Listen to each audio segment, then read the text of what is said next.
네, 정규장은 마감했지만 시간의 단일가 매매 활발하게 이뤄지고 있습니다. 내일 시장에서 또 힌트를 찾아봐야 할 텐데요. 이 두 분과 함께 이야기 나눠보도록 할게요. 하창원 본부장 그리고 이성웅 이사님 나와주셨습니다. 두 분 어서 오세요. 네, 일단 시간의 거래에서 현재 상승세 보여주고 있는 종목부터 확인해 보도록 하겠습니다. SK이노베이션이 시간의 상승률 상위 종목에 정말 또 오랜만에 올라왔습니다. 그동안 뭐 SK이노베이션, SKENS 합병 이야기 있었는데 오늘 이 두 기업의 합병이 이사회에서 최종 결정됐습니다. 특히나 이 비율 때문에 지금 SK이노베이션이 시간의 거래에서 상승하고 있는 모습 보여주고 있는데요. 일단 이사님께 먼저 여쭤보도록 할게요. 지금 SK그룹주도 전반적으로 상승하고 있고 SK이노베이션도 지금 상승해주고 있어요. 그동안 이거래 연속 급등세 보여줬었는데 추가적인 상승도 가능할까요, 이사님? 네, 내일은 추가적인 상승이 가능하고 네.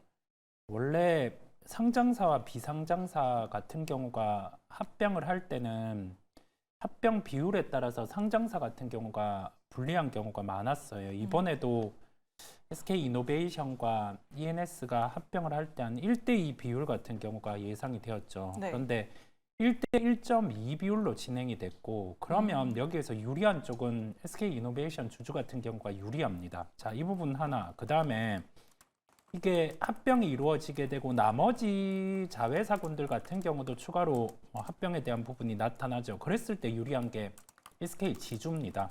예, 그래서 지주 SK와 SK이노베이션 같은 경우는 내일 추가로 상승이 가능함을 열어두고요. 이제 뭐 추후 같은 경우, 추후에 뭐 SK온 같은 경우를 여기에서 뭐 재무구조 개선을 해서 뭐 상장을 한다 이런 부분이 있기는 한데 그건 뒤에 걱정할 일이죠. 우선 이노베이션과 SK 지주 같은 경우는 추가로 상승이 가능함을 열어둡니다. 네, 알겠습니다. 사실 얼마 전에도 두산그룹주의 지배구조 개편 이슈가 있었어서 단기간에 좀 급등했었던 경험이 있잖아요. 네. 이사님 그럼 좀 단기적으로 트레이딩 관점으로 보는 게 좋을까요, 이사님? 네, 만약에 네. 이노베이션 같은 경우가 여기에서 뭐 단기에 20% 정도가 막 올라가요. 네. 그랬을 때는 뭐 충분히 한번 챙겨줄 수는 있고요. 다만 이제 이 합병 비율을 놓고 체력을 보면 영업이익이 1조 정도가 이제는 붙어 들어오는 구조다 보니까 시장에서도 그 점을 감안해서 움직이리라 보여요. 그러면 한번 상황을 보는 겁니다. SK이노베이션 같은 경우가 지금 거래되는 시가총액이 우리가 보면 한 11조 정도죠. 11조 정도인데 뭐 이론적으로 한 1조 정도가 더 들어온다라고 생각을 해보면 여기에서 15조 정도까지는 붙어 올릴 수는 있거든요. 그러면 한 30% 이상 상승 여력은 좀 존재를 합니다. 평가 절하받고 있던 게 이제 좀 정상의 단계로 갈 수 있는 거죠. 반대로 30%밖에 안 돼? 그렇게 얘기를 할 수 있는데 30%밖에 안 되는 게 아니라 이 합병에 대한 이벤트로는 기본적으로는 좀 그 정도가 상승할 수 있음이 열리고 뭐 본 가치를 놓고 찾아간다라고 하면 여기에서 훨씬 더 오를 수 있죠. 그런데 가까이 이벤트를 놓고만 우선은 상승 여력이 어느 정도인지를 말씀을 드렸습니다. 네, 알겠습니다. 내일 시장에서 SK이노베이션과 SK지주사 주가 움직임 관심 있게 지켜보시면 좋을 것 같습니다. 그리고 또 시간에서 또 움직이는 종목 한번 더 체크를 해보도록 할게요. 바로 라파스입니다. 라파스 오늘도 정규장에서 13% 넘게 급등을 했는데 현재 시간의 거래에서도 5% 넘는 상승세를 보여주고 있습니다. 하창원 본부장님께 여쭤보도록 할게요. 붙이는 비만 패치로 이렇게 올랐다고 하는데 언제 주가가 이렇게 올랐는지도 모르게 지금 엄청난 상승세를 보여주고 있거든요. 내일 시장에 또 추가적인 상승 가능할까요? 네, 뭐 주가는 5일 만에 올랐습니다. 네. 네, 그래서 관심이 없으시면은 뭐 사실상 이거 언제 이렇게 올랐어라고 말할 수 그러니까요. 있고요.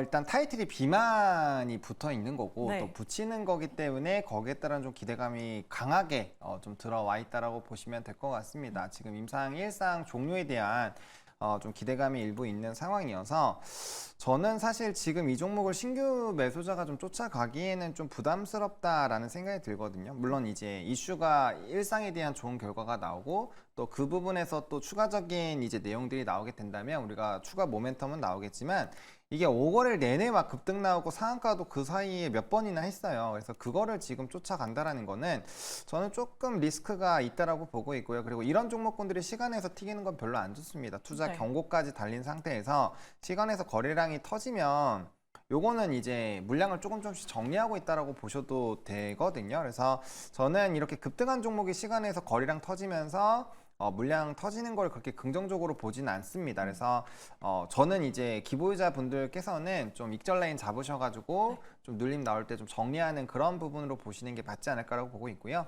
요게 이제 임상 결과가 좋게 나오면 당연히 추가적으로 볼 수 있는 룸 자체는 굉장히 커집니다. 근데 그거는 긍정적인 내용이 오픈되고 결정하셔도 충분히 늦지가 않아요. 왜냐면 우리가 바닥권에서 이 종목을 가지고 계신 분들은 이미 굉장히 많이 올랐기 때문에 큰 수익을 챙겨놓고 다시 접근을 하는 거거든요. 그렇기 때문에 그런 분들은 손절 라인만 좀 타이트하게 잡으시면 언제든지 진입이 가능해요. 근데 이 지금에서야 이 라파스라는 종목을 좀 접근하시려는 분들은 접근하시기가 굉장히 힘들고 만약에라도 조금 조정 나오면서 한번 강하게 임팩트가 터진다라고 했을 때 대응이 굉장히 어렵거든요. 네.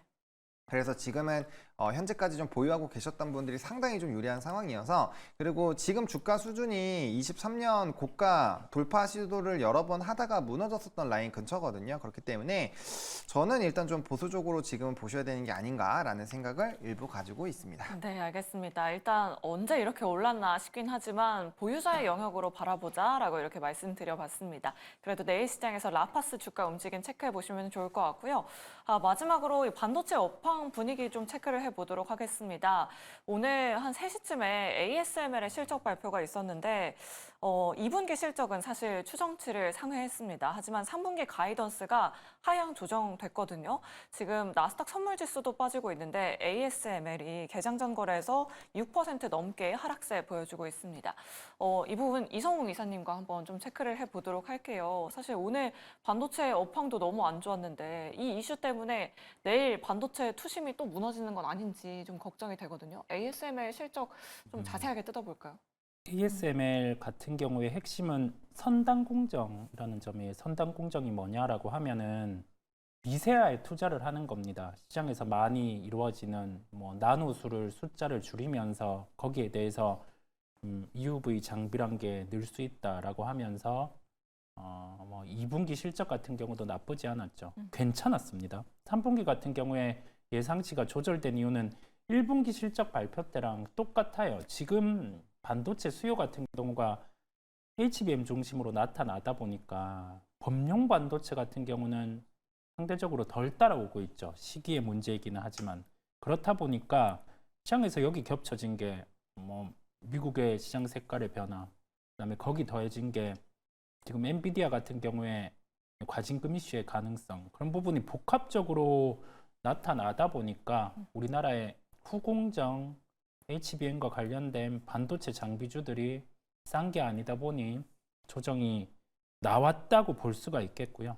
그다음에 추가 조정에 대한 가능성도 우선 열어둡니다. 여기에서 급하게 매수를 하기보다 추가 매수에 대한 부분은 좀 늦춰서 볼 필요가 있는데 고민할 부분은 뭐냐면 ASML 다음에 이제 TSMC 실적이 나와요. 네. 우리가 월별 실적을 봤을 때는 양호한 실적이 나올 겁니다. 그런데 1분기 실적과 비슷하게 TSMC 같은 경우도 만약에 그 HBM 그다음에 여기 결합해서 코어스 이걸 더해서 가속기를 만드는데 그 캐파를 안 늘린다라고 하면은 IT 쪽 한 번 더 빠집니다. 그렇다 보니까 그 부분을 확인하고 한번 가자라는 거죠.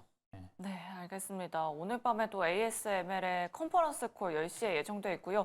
TSMC의 실적 발표도 있는 만큼 반도체 종목 가지고 계신 분들은 내일 시장에 좀 대비가 필요할 듯합니다. 자, 이렇게 내 종목 고민된다 하시는 분들 저희한테 지금 바로 연락 주시면 이 두 분과 함께 상담 받아보실 수 있습니다. 전화번호 02-2000-4919번이고요. 문자 메시지 샵 2034로 고민되시는 종목명, 매수가 비중 보내주셔도 됩니다. 또 유튜브 채팅창에서도 지금 활발하게 이야기 남겨주고 계십니다. 고민되시는 종목이 있으면 종목명, 매수가 비중 남겨주시면 저희 전문가분들의 아주 자세하게 꼼꼼하게 상담 도와드리도록 하겠습니다.